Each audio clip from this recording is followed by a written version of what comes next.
নমস্কার বন্ধুরা। ৩১ জন গন্ধর্ব কন্যা রাজা বিক্রমাদিত্যকে গল্প শুনিয়ে ফেলেছে। আজকে ৩২টা গল্প শেষ হবে, আর তারপরে ৩২ সিংহাসনের কি হবে সেটা জানতে ইচ্ছে করছে তো।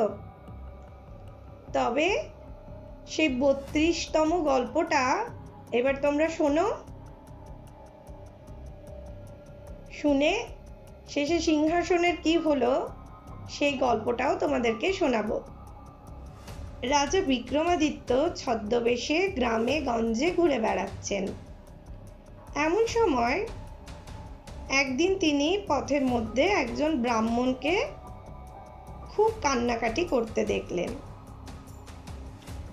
ব্রাহ্মণকে কান্নাকাটি করতে দেখে রাজা বিক্রমাদিত্য তাকে জিজ্ঞাসা করলেন তার কান্নার কারণ।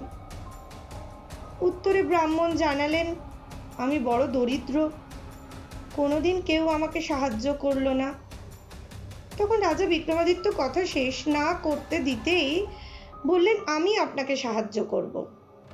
উত্তরে ব্রাহ্মণ বললেন, আপনি যদি আমার কাছ থেকে আমার দারিদ্র্য কিনে নেন তবে হয়তো আমার দারিদ্র্য ঘুচে যাবে। তখন রাজা বিক্রমাদিত্য বললেন, এ আর এমন কি কঠিন কাজ, বলুন কত অর্থের বিনিময়ে আপনার এই দারিদ্র্য কেনা যাবে? আমি নিশ্চয়ই চেষ্টা করব। উত্তরে ব্রাহ্মণ বললেন, আপনি আমাকে মাত্র 1,00,000 টাকা দিলেই আমি আপনাকে আমার দারিদ্র্য দিয়ে দেব। তখন রাজা বিক্রমাদিত্য তাকে 1,00,000 টাকা দিয়ে তার দারিদ্র্য কিনে নিলেন। এখন দেশ ঘোরা শেষ হয়েছে। রাজা বিক্রমাদিত্য উজ্জয়িনীতে এসে তার প্রাসাদে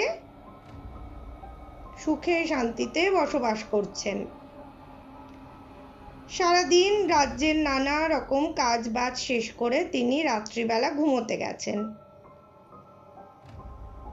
ঘুমিয়ে আছেন, এমন সময় এক স্ত্রীলোকের কান্নাকাটি শুনতে পেলেন। কান্নাকাটি শুনে রাজা বিক্রমাদিত্য তৎক্ষণাৎ বিছানা ছেড়ে উঠে বসে পড়লেন। বসে পড়ে কোন দিক থেকে কান্নার আওয়াজ আসছে সেই আওয়াজ অনুসরণ করে তিনিও রাজপ্রাসাদের বাইরে বেরিয়ে এলেন। দেখছেন প্রাসাদের ভেতর থেকে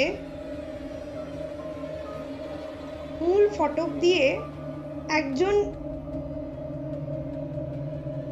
নারী কাঁদতে কাঁদতে দৌড়তে দৌড়তে কোথায় যেন চলে যাচ্ছে।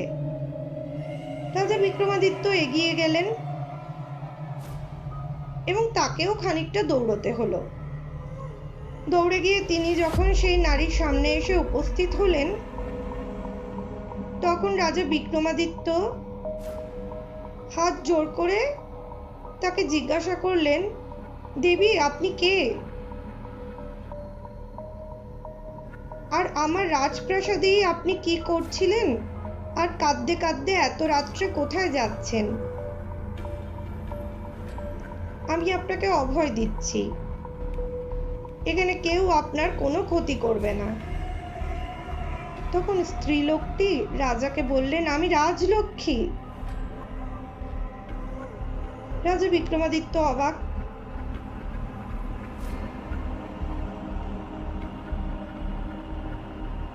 তার মুখের পানে তাকিয়ে রইলেন। স্ত্রীলোকটি নিজের মতো করে বলে চললেন, রাজা তুমি দারিদ্রতা কিনেছ, তাও আবার 1,00,000 টাকা দিয়ে। এখন তোমার রাজ্যে যদি দারিদ্র থাকে তাহলে লক্ষ্মী কি করে বসবাস করে? সুতরাং আমি চলে যাচ্ছি। রাজা বিক্রমাদিত্য তখন হাত জোড় করে রাজলক্ষ্মীর সামনে একেবারে হাঁটু পেতে বসে পড়লেন। রাজার চোখ দিয়ে তখন জল পড়ছে।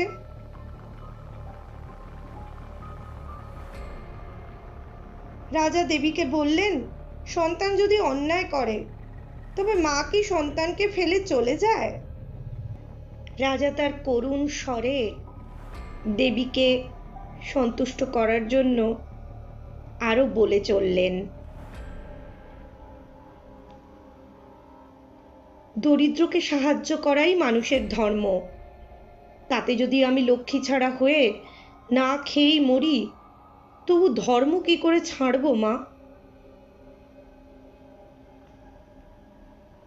এ কথা শুনে রাজলক্ষ্মী তখন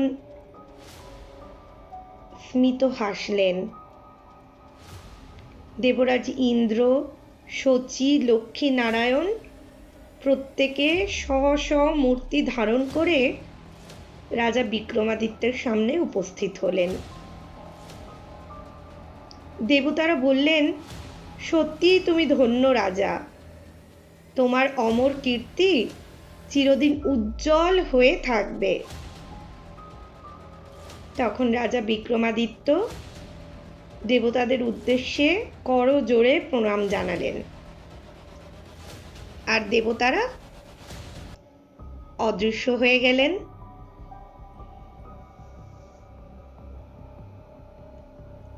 এরপর পুনরায় উজ্জয়িনীর রাজ ঐশ্বর্যে একেবারে পরিপূর্ণ হয়ে গেল।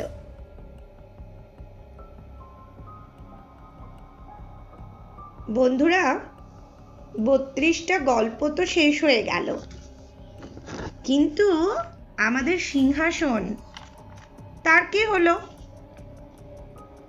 রাজা ভোজ 32 জন পুতুলের থেকে মহারাজ বিক্রমাদিত্যের জ্ঞান, বুদ্ধি, বিদ্যা, উদারতা, দয়া ও ধর্মের বিভিন্ন গল্প শুনতে পেলেন। আর তিনি সিংহাসনে বসতে ব্যর্থ হয়ে রোজই অন্তঃপুরে ফিরে যেতেন। এভাবে যখন 32টা গল্প বলে 32 জন পুতুল শাপমুক্ত হয়ে চলে গেল, সুন্দর সিংহাসনটা তখন কুৎসিত হয়ে গেল। রাজা ভোজ কোনোদিনও আর সেই সুন্দর সুসজ্জিত সিংহাসনে বসতে পারলেন না। আর সেই কুৎসিত সিংহাসনে বসবার রুচিও তার হলো না। তখন রাজপ্রাসাদের এক কোণে সেই সিংহাসন পড়ে রইল। অন্য কোনো রাজার সেই সিংহাসনে বসে আর রাজ্য শাসন করা হলো না। কিন্তু বন্ধুরা, আমাদের গল্প আসনের আসন কিন্তু আরো সুন্দর করে আমরা সাজিয়ে তুলব। তোমাদের সবার ইচ্ছেতে গল্প আসনেরও একটুখানি বয়স বাড়লো, আর বয়স বাড়ার সাথে সাথে গল্প আসনে আসছে আমাদের প্রত্যেকের ভীষণ ভীষণ প্রিয় প্রফেসর শঙ্কু। তাহলে কাল থেকে শুরু হচ্ছে প্রফেসর শঙ্কুর ডায়েরি। শুনতে ভুলো না কিন্তু। আশিরচা, এই গল্পটা তোমার কেমন লেগেছে? খুব ভালো লেগেছে বন্ধুরা। যদি তোমাদেরও এই গল্পগুলো ভালো লাগে, তাহলে লাইক, সাবস্ক্রাইব আর শেয়ার করে কমেন্টে জানাও কি কি নতুন গল্প শুনবে। ঠিক, তাড়াতাড়ি জানাও আমাদের কি কি নতুন গল্প শুনবে।